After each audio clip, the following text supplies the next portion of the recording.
If you're only using 1031 exchanges to buy more rentals, you're missing bigger opportunities. 1031 exchanges are way more flexible than most investors think. Hi, I'm Sherry Ayland, CPA and tax advisor, and I help real estate investors legally pay little to no tax using my zero tax blueprint. So now that you understand the core mechanics of a 1031 exchange, the timelines, the qualified intermediary, how the basis carries over, the next question most investors start asking is, what exactly can I exchange into? And this is where a lot of people discover they've been thinking about this way too narrowly. The mental picture most investors have is pretty simple.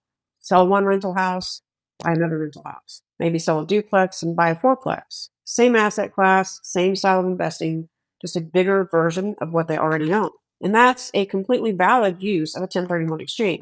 But it's a fraction of what like-kind requirement actually allows. Like-kind for real estate is far broader than most people assume. The IRS doesn't require same property type, same size, or same use. It requires real property held for investment or business use, exchanged for other real property held for investment or business use. And that definition opens up a much wider universe of options than the typical rental for rental swap most investors picture. Here are 5 types of properties that also qualify for 1031 exchanges. Number 1 is land. You can hold the land for long-term appreciation. You can list it to farmers or hunters. You can have timberland.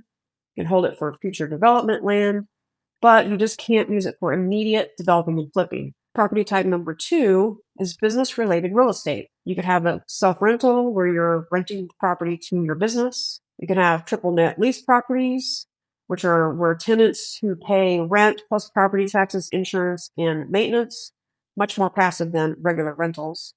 You can have medical, dental, or professional buildings. Property type number 3 is commercial and mixed use. This could be retail centers, strip malls, office buildings, mixed use properties, which will be a retail and maybe a residential condo. You have industrial and warehouse space. This could be distribution centers or just flex space. Property type number 4, alternative real estate assets. This could include mobile home parks, RV parks or campgrounds, self-storage facilities, car washes for the real estate portion, and parking lots or garages. The 5th property type is a structured or fractional ownership. This could be a tenant in common ownership. Tenant in common structures allow multiple investors to co-own a single property. Each co-owner's interest qualifies as real property for 1031 exchanges. Then you also have a Delaware Statutory Trust. This is a legal entity that holds real property. This is where you can buy a fractional interest, typically at institutional grade assets like apartment complexes, medical office buildings, distribution centers,